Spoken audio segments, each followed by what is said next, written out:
आज आप सब लोगों ने गुजरात की बीजेपी सरकार की तानाशाही का जीता जागता उदाहरण देख लिया। आज सुबह 11 बजे मुझे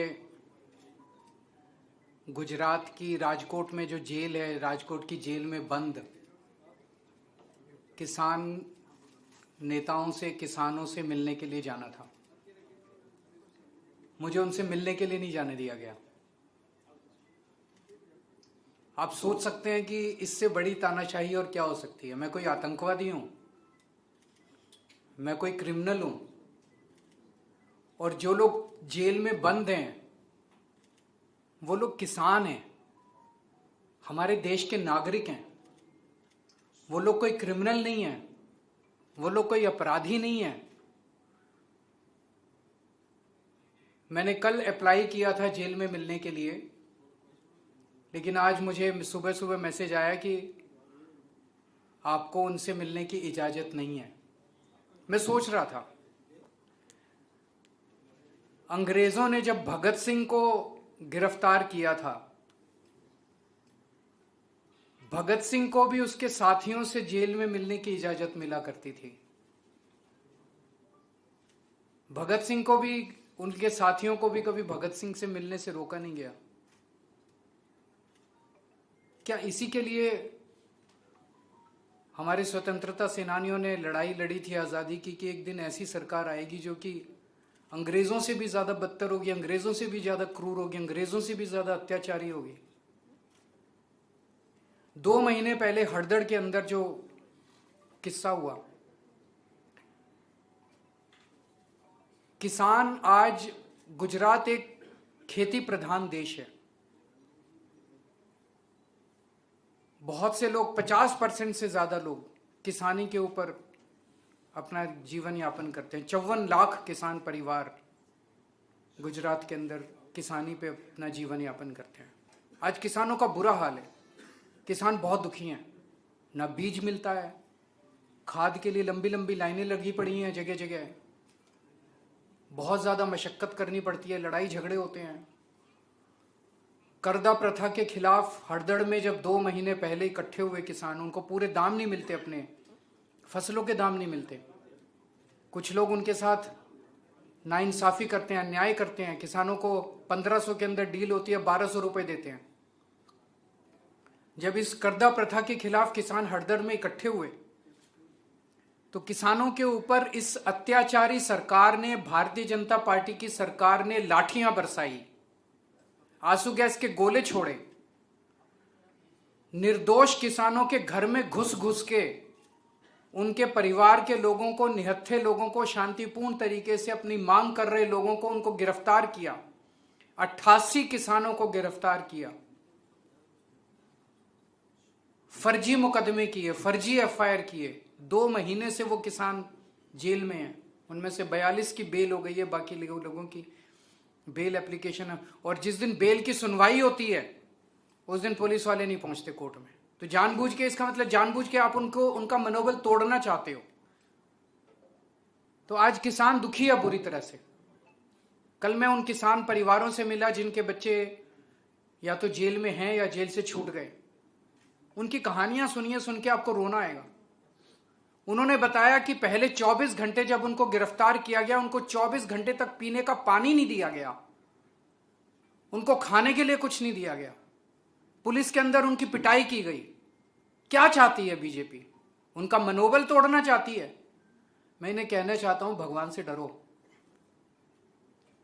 एक दिन रावण को भी बहुत घमंड हुआ था, कंस को भी बहुत घमंड हुआ था, जो अहंकार आज बीजेपी को दिखाई दे रहा है। कल मैं उन परिवारों से मिला, मैं उन्हें सलाम करता हूं, उन परिवारों को, कि पूरे प्रेशर के बावजूद वो मेरे से मिलने के लिए आए। उनके ऊपर खूब प्रेशर बनाया गया कि केजरीवाल से मिलने के लिए नहीं जाना, नहीं तो ये कर देंगे, वो कर देंगे। लेकिन मैं कहना चाहता हूं, गुजरात की जनता खड़ी हो रही है। एक तरफ किसान दुखी है, दूसरी तरफ किसानों के बच्चे, किसान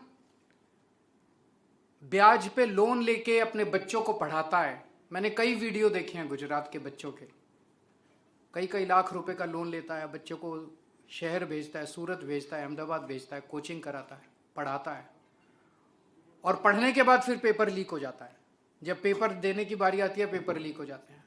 बच्चों को रोते हुए देखा है कि सर 3 साल से हम पढ़ाई कर रहे थे, कोचिंग कर रहे थे, इतना पैसा लिया मेरे पिताजी ने, लेकिन अब पेपर लीक हो गया, अब अगला पेपर पता नहीं कब होगा। इनसे पेपर नहीं कराया जाता। पेपर लीक कराने वाले कौन हैं? इन्हीं के लोग हैं।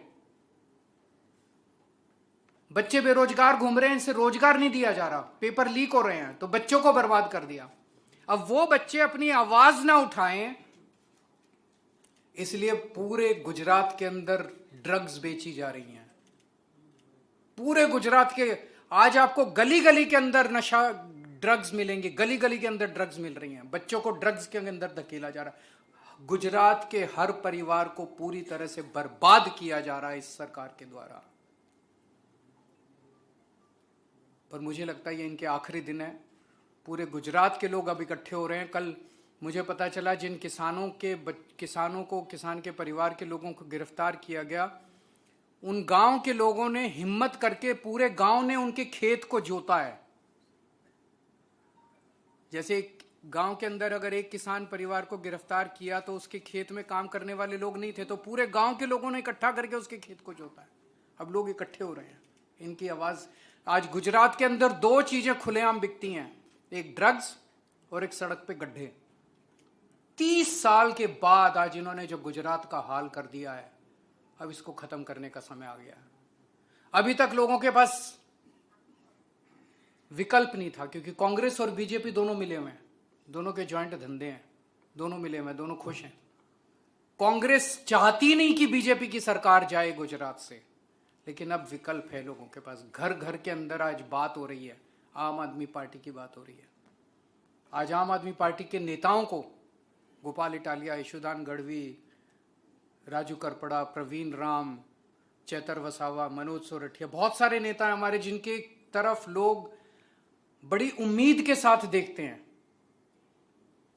मैं पूछना चाहता हूं, बीजेपी के एक नेता का नाम बता दीजिए जो उम्मीद देता है गुजरात के लोगों को।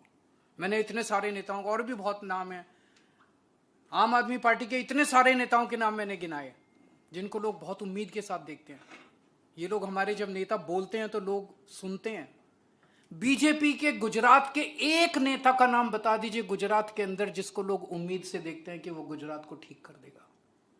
कांग्रेस के एक नेता का नाम बता दीजिए जिसकी तरफ लोग उम्मीद से देखते हैं कि वो गुजरात को ठीक कर। उनके पास एक भी नेता नहीं है, कोई उम्मीद नहीं है इन दोनों पार्टियों से। आज आम आदमी पार्टी उम्मीद है, और मैं लोगों को कहना चाहता हूं, आप लोगों को ही गुजरात बचाना है। हम लोग तो बहुत छोटे हैं। गुजरात बचाने की जिम्मेदारी गुजरात के लोगों के ऊपर है। आपको सामने आना पड़ेगा, डर निकालना पड़ेगा। ये एफआईआर का खेल जो खेल रही है बीजेपी, एफआईआर से डराना चाहती है। मैं भी जेल होके आया, 6 महीने जेल रहा। हो सकता है आपको भी जेल में डाल दें, 2 महीने 3 महीने। मैं आपको जिम्मेदारी दे रहा हूं, जिन जिन लोगों पे झूठी एफआईआर करके जेल में डालेंगे, हम लड़ेंगे आपके लिए। और जिस दिन सरकार बदलेगी गुजरात की, 2 साल के बाद चुनाव है, जिस दिन सरकार बदलेगी, 24 घंटे के अंदर सारी झूठी एफआईआर वापस लेंगे और गुजरात के लोगों को तंग करने वाले मंत्रियों को जेल में भेजा जाएगा। अगर आपके कोई क्वेश्चंस हैं तो आप पूछ सकते हैं। सर, आपने बताया कि बीजेपी और कांग्रेस एक है गुजरात में, तो आम आदमी पार्टी का स्टैंड क्या है इंडिया ब्लॉक्स के लिए? क्या केंद्र में अभी भी वो इंडिया के? हम इंडिया गठबंधन का हिस्सा नहीं है। बीजेपी और कांग्रेस का अलायंस जो है, ये अलायंस मिलके पिछले 30 साल से गुजरात में सरकार चला रहा है। कांग्रेस चाहती ही नहीं है कि गुजरात से बीजेपी जाए, लेकिन अब गुजरात के लोग मिलके, अभी तक गुजरात के अंदर तानाशाही की सरकार, बीजेपी की सरकार चल रही थी, लेकिन अब लोगों की सरकार आएगी, जनता की सरकार बनेगी।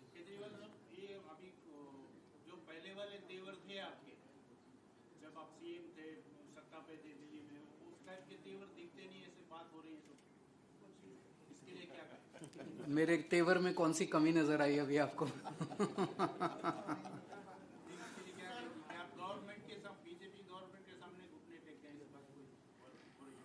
अभी जो कुछ मैंने बोला उसमें कौन सी आपको कमी नजर आई जिससे आपको ऐसा लगता है? वंदे मातरम गीत के बारे में बहुत सारी बहस हुई, अलग अलग स्टैंड लिया गया। किस तरह से देख रहे हैं कि आप ये मतदान में भी चुनाव है, इसकी वजह से भी क्या इनको मुझे लगता है कि देश में इस वक्त इतनी ज्यादा समस्याएं हैं, उन समस्याओं के ऊपर चर्चा होनी चाहिए। अभी ये जो इंडिगो एयरलाइंस का पूरा घटनाक्रम हुआ, हजारों हजारों की संख्या में एयरपोर्ट्स के ऊपर अफरा तफरी मची हुई थी। पूरी दुनिया भारत की तरफ देख रही थी। 21वीं सदी का भारत, एक आधुनिक भारत होना चाहिए, और हमसे अपनी एयरलाइंस नहीं संभलती। कुछ तो गड़बड़ है। एक कंपनी ने पूरी भारत सरकार को घुटने पे टेक दिया, ऐसा हो सकता है?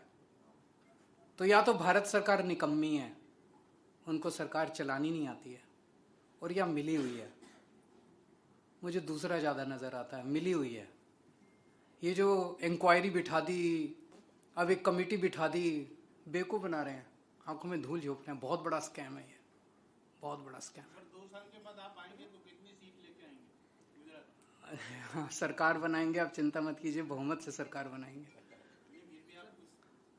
अभी बहुत जल्दी है, चिंता मत कीजिए। सर, आपने कहा कि गुजरात में गली गली में ड्रग्स मिलता है। गुजरात सरकार ने कहा कि हमने अभी तक सर्वाधिक ड्रग्स के कंसाइनमेंट पकड़े हैं। मुंड्रा पोर्ट जो है वो पूरे देश के लिए एक बहुत बड़ा गेटवे बन गया है ड्रग्स का। मुंड्रा पोर्ट से बहुत बड़े बड़े कंसाइनमेंट पकड़े गए हैं। वो कहां गए? उनका दोषी कौन था? कुछ पता चला? कुछ नहीं पता चला। और जो नहीं पकड़े गए, जो निकल गए, उसका तो कोई हिसाब ही नहीं है। तो मैं कल भी बहुत लोगों से मिला, शाम को भी बहुत लोगों से मिला, दोपहर में भी बहुत लोगों से मिला। आप एक बार जनता से बात करके देखिए, पूरी जनता आज कह रही है गुजरात के अंदर कि गली गली के अंदर ड्रग्स बिक रहे हैं।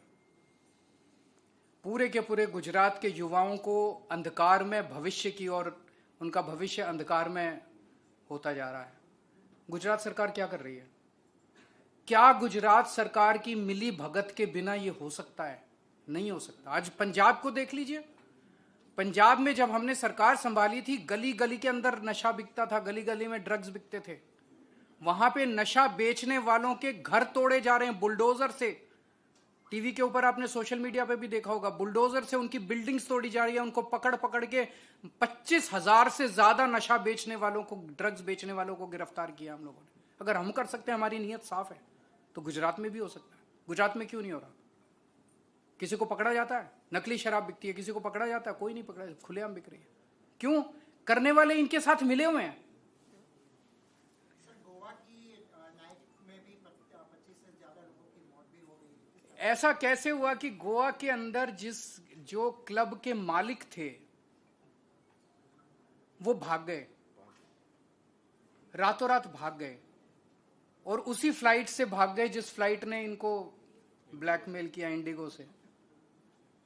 तो भारत सरकार केजरीवाल को तो जेल में डालती है, लेकिन गोवा के अंदर 25 लोगों की हत्या करने वालों को देश से भगा देती है।